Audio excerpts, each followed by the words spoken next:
બહેનોને એટલી બધી જિજ્ઞાસા જોઈ કે મારે સતના માર્ગે હાલવું છે, મને આ અવતારમાં સતનો માર્ગ બતાવો. અને છે બધાને જિજ્ઞાસા. ખૂબ ખૂબ ધન્યવાદ છે. રામ કહેતા નથી એવું નથી. રામે કીધું કે હે સીતે, આ પાત્ર વિશાળતાવાળું બનાવવાનું છે. આપણું મન ટૂંકું ન હોવું જોઈએ. અત્યારે હાલની વાત કરું છું. આપણા માટે આપણું ચિત્ત ચોખ્ખું હોવું જોઈએ. મન આપણું નિરંજન બનાવી દો સત્સંગથી. આ ચિત્તને સચિતાનંદ બનાવી દો અને આ બુદ્ધિને સદબુદ્ધિ બનાવી દો. આપણા ઘરને તીર્થ બનાવી દો. ઘરમાં 2-3 વહુ હોય, 2-3 છોકરા હોય અને માતા પિતા હોય. આ બધા એકબીજાને નમસ્કાર કરતા હોય. ઘરમાં કજ્યા પ્રકાશ ન હોય, ઘરમાં રાગ દેશ ન હોય. એ ઘર તીર્થ છે. એ ઘર ભગવાન જરૂર પધારે. સીતાજીને કહે છે તમારી ઉંમર નાની છે, વડો ધર્મ નહીં સમજાય. એવું નથી. બરાબર. આ તો નાનું કે મોટું ગમે તે હોય, આ તો ગમે એને સમજાય. નાનપણમાં એમ થાય કે આ નાનપણમાં ન સમજાય. જુવાનીમાં વાત કે જુવાનને પૂછ્યું તો જુઓ કે બપોરે હોવાનો ટાઈમ મળે છે, તો એમાં આ ધનજીભાઈએ ભજન સત્સંગનો કાર્યક્રમ રાખ્યો છે. ટાઈમ મળ્યો છે એને ધન્યવાદ છે. ઘણા ગોદડે ક્યાં કર્યા હોય. પછી કે હવે આ કઈ ટિપ્પણમાં વાત અને ઉલટો જુવાનને શિખામણ આપે કે બધા તારા સત્સંગ ભજનમાં કોઈ જવાની જરૂર નથી. હજી તારે નિભાડો કાચો છે અને તમ તારે એમે તમારા હાટું ભક્તિ કરવી છે ને બધી તમને આપતો થઈશું. આ એમે હાલે દ્વારકા જઈએ, જુનાગઢ જઈએ, ફળ બધું તમને આપશું. કે આ કંઈ થોડું આપી શકાય કોઈ પણ આવી મોડી વહામણું આપે. પછી જુવાનથી ગઈઢા થાય. ગઈઢાને પૂછી દોજો કે તમે કંઈ હવે અરે કે ત્યાં જાવું મારે સત્સંગ ભજનમાં બોલ્યા વાળું કર્યા ભાઈ મારા ટાંટિયા હાલતા નથી. એટલે જાગ્યા અહીંયાથી હવાર કોઈના કીધા કીધ પ્રમાણે હાલવાનું નથી. તાળી જેમ સીતાજીને લાગી કે હે મારા પતિદેવ, મને ધર્મ સમજાવો. મારો ધર્મ અને મારો પતિ મારા મોજ કોઈ દી જાય નહીં એવું મારે વ્રત કરવાનું છે. મારો પતિ અજર અમર ને અવિનાશી છે. કદાચ હું પહેલા જઉં પણ મારો રામ નો જાય. તમે રામાયણમાં ડોકીઓ મારો. સીતાજીએ જીવતા સમાધિ લઈ લીધી પણ રામને અમર રાખી દીધું. અને એ જીવનની અંદર રામાયણની અંદર આવા સીતાજી ન હોત તો રામને કોઈ ઓળખે નહીં. એમ જગદંબા તમે હોય તો તમારા પતિને કોઈ ઓળખે.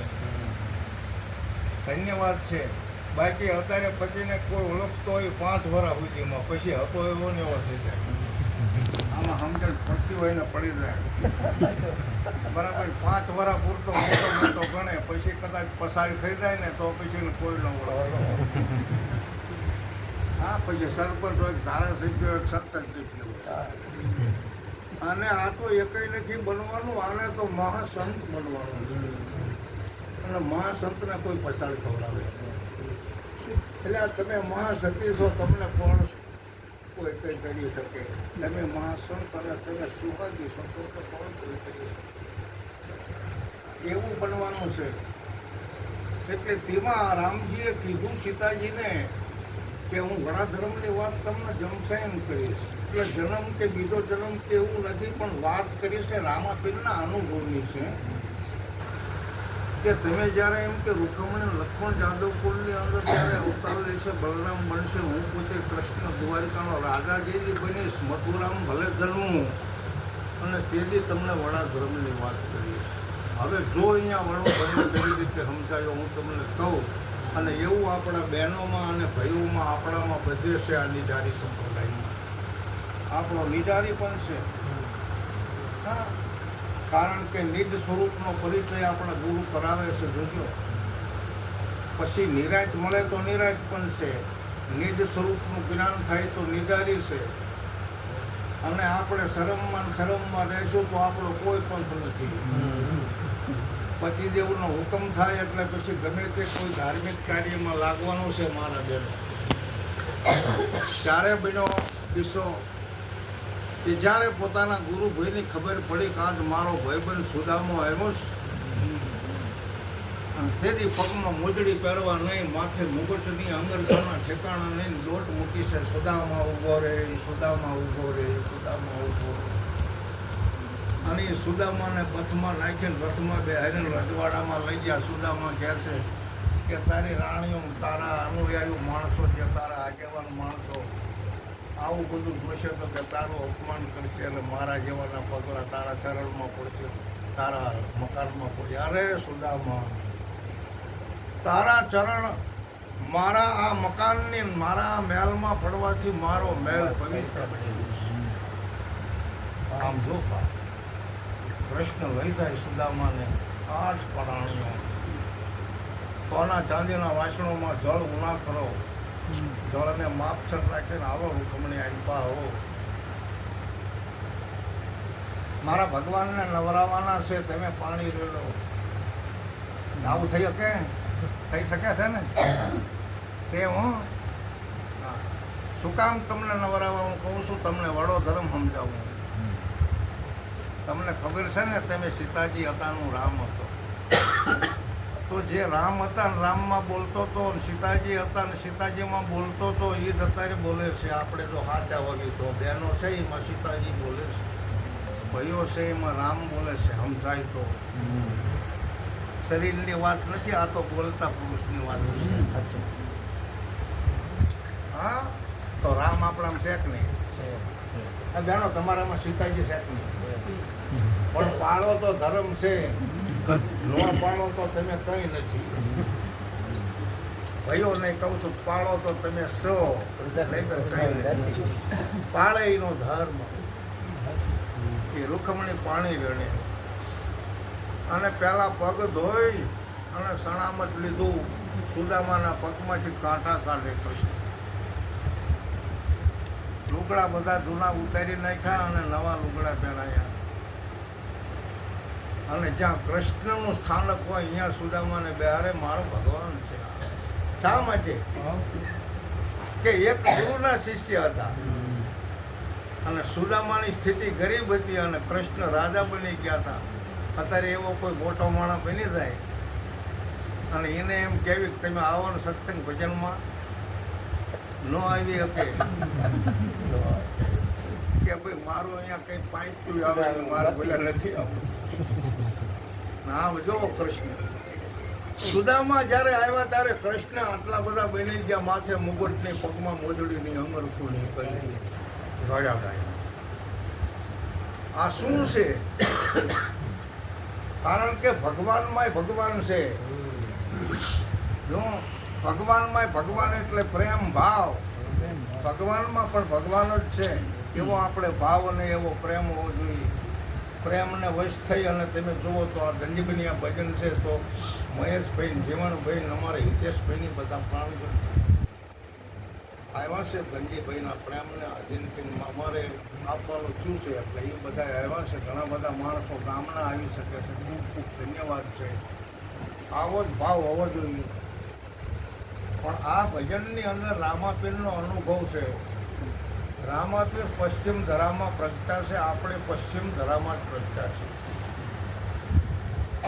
રામાપીર અનામી છે એમ આપણે પણ અનામી છીએ, પણ નામી બન્યા છીએ.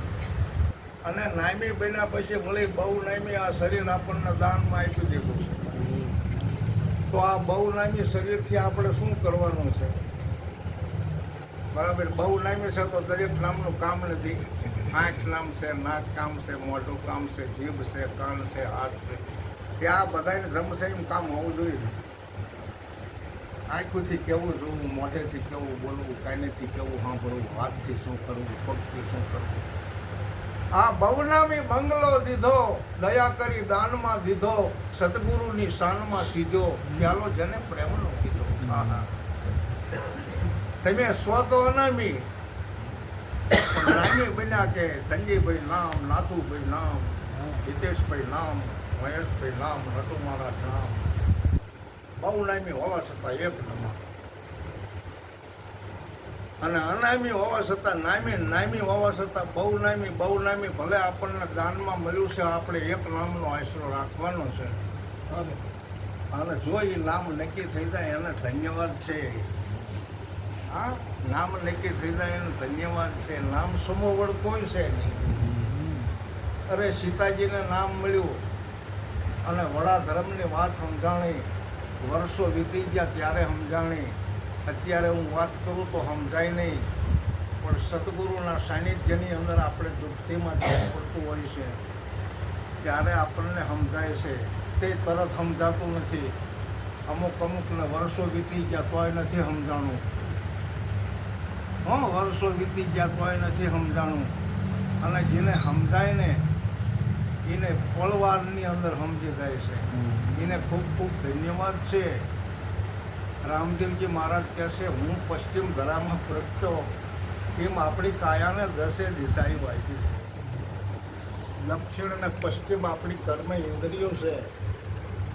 ઉત્તર અને પૂર્વ દિશા એ આપણા જ્ઞાન ઇન્દ્રિયોમાં મોઢું અને આંખું છે.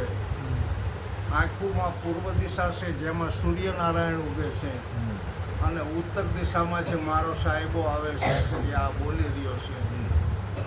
આ ઉત્તર છે, પૂર્વ છે, પશ્ચિમ, દક્ષિણ કર્મ ઇન્દ્રિયોમાં છે. અને હાથ પગના 4 ખૂણા છે. માથાનો ઉપલો ભાગ આકાશ છે અને પગના તળિયા પૃથ્વી છે. આ 10 દિશાનું બનેલું શરીર છે મારા વાલા. આની અંદર તમે ભૂતો 14 બ્રહ્માંડ આવી ગયા કે આવું મજાનું શરીર અને આવા મજાના અવયવ કોઈ નથી નાખવાના. એક અવયવની કિંમત તો ગણો. પણ મુરદા મહારાજ કહે છે કે કાળને કબાડી આવશે ઘરને આંગણે, માટે લઈ લો હરિનું નામ. બરાબર, સંતોના શબ્દો એ ગાવજો. આવું મહારાજ કહે છે. મુરદાસ કબાડી એટલે શું? કાળ છે એ કબાડી છે. આપણા સાધન સોરાણા હોય, ગાડીઓ મોટર સાઇકલ, કબાડી પહોંચે પછી અહીંયા કંઈ અવયવ સરખા રહે. તો જ્યારે કાળ કબાડી આવે એટલે આ શરીરને ઉપાડીને શમશાનમાં લઈ જાય પછી કોઈ અવયવ સરખા રહે. આમ જો વિખણ શિખણ થઈ જાય કે એલા ભાઈ આંખ આપજો, નાક આપજો, કાન આપજો, હાથ આપજો, એટલે આ બધું બોલી ગયું. કબાડી કાળ આવશે એક દિવસના સમયે આ બધા સ્પેર પાર્ટ સાફ કરી નાખશે. અત્યારે હાજર છે. અત્યારે દરેક સ્પેર પાર્ટની અંદર 12 ચેતન મહાપુરુષ બિરાજમાન છે. એટલે ઓળખી લો તમારામાં. એકદમ ચોખ્ખી વાત કરી છે. બીજે ક્યાં ધાવા મારવા જવાનું? તોય જાય છે. હવે કરવું શું? ભલે જાય, જોવા જેવું છે, એમાં કોઈ ના નહીં. એ જોવે અને જાણે, મજા કરે. પણ આપણામાં આવેલો મહાપ્રભુ છે ને એક કીર્તન કહીને પછી બનતું